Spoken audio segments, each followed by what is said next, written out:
Bonjour à tous, aujourd'hui on décortique ensemble en images la prise de sang. Donc comme matériel on aura besoin d'une épicrânienne, de tubes nécessaires pour la prise de sang selon la prescription médicale, d'un garrot, d'un corps de pompe, de sparadrap. On aura également besoin de plusieurs cotons, d'alcool, d'une bouteille de solution hydroalcoolique, d'un plateau, d'un haricot et d'une boîte à aiguilles. Après avoir vérifié la date de péremption et l'intégrité de tout le matériel et de s'être lavé les mains avec la solution hydroalcoolique, on va dans un premier temps déconditionner l'épicrânienne. Vous avez un petit embout, une espèce de petite tête visseuse qui est dans un embout en plastique. Donc vous retirez l'embout en plastique, que vous jetez dans le haricot. Et donc vous allez ensuite adapter le corps de pompe en le vissant.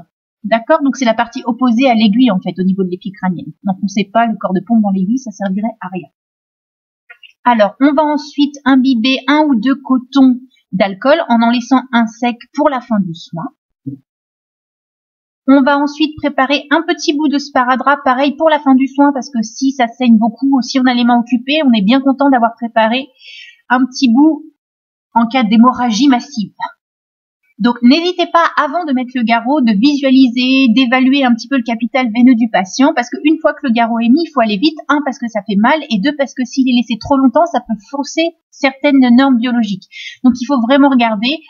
Pour la prise de sang, on préfère quand même le pli du coude, c'est le mieux, en fait c'est le plus facile. Donc on va venir adapter le garrot donc au-dessus du pli du coude du patient, après avoir enfilé des gants non stériles. Donc on serre bien, on serre pas non plus trop, il faut que ce soit un minimum confortable quand même pour le patient. Voilà, ensuite on prend le coton qu'on a imbibé d'alcool, sur la veine qu'on a visualisée avant, on fait une détertion en escargot. Une fois que vous avez passé l'alcool, vous ne pourrez plus toucher avec vos gants. Donc visualisez vraiment bien, je répète, votre veine pour pas être embêté. Vous jetez ensuite votre coton dans le haricot. Donc ensuite, vous vous débarrassez de l'emballage plastique qui entoure l'épicrânienne et également du petit embout qui protège l'aiguille. Vous attrapez l'épicrânienne par les petites ailettes prévues à cet effet. Et là, vous vous placez biseau vers le haut. Vous voyez, au niveau supérieur, il y a un petit trou dans l'aiguille. Il faut vraiment que ce soit vers le haut quand on pique. On stabilise le bras du patient avec la main qu'on n'utilise pas pour piquer. Et ensuite, on insère l'aiguille dans la veine, pas à 90 degrés. On suit vraiment le trajet de la veine. Vous l'enfoncez. Et donc là, vous allez voir, il y a un petit peu de sang qui va arriver. Ça suffit. N'enfoncez pas plus au risque de percer la veine et de faire un hématome ou de faire mal au patient.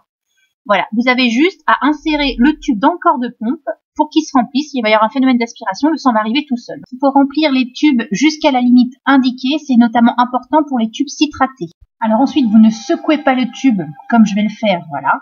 Vous le chaloupez, voilà, tout doucement pour permettre au sang de bien se mélanger au principe actif qui va permettre l'analyse de la prise de sang.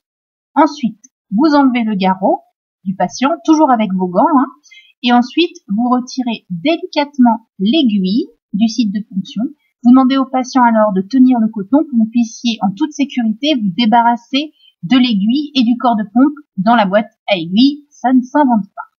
Ensuite, vous fixez votre petit coton avec du sparadrap pour faire un bon point de ponction et vous demandez au patient, surtout s'il est sous anticoagulant, de continuer la pression pendant quelques minutes. Vous vous débarrassez ensuite de vos gants dans le haricot et vous vous lavez les mains, bien entendu, au lavabo ou avec un chat à votre contenance. Donc, pour l'identitovigilance, il est important de spécifier sur le tube le nom, le prénom et la date de naissance du patient ou de coller une étiquette si vous en avez sous la main. Alors je le répète, il est important de ne pas secouer les tubes, mais de bien les homogénéiser par 6 à 8 retournements lents. Et voilà, vous êtes le pro de la prise de sang. À bientôt pour de nouveaux soins. Bye bye!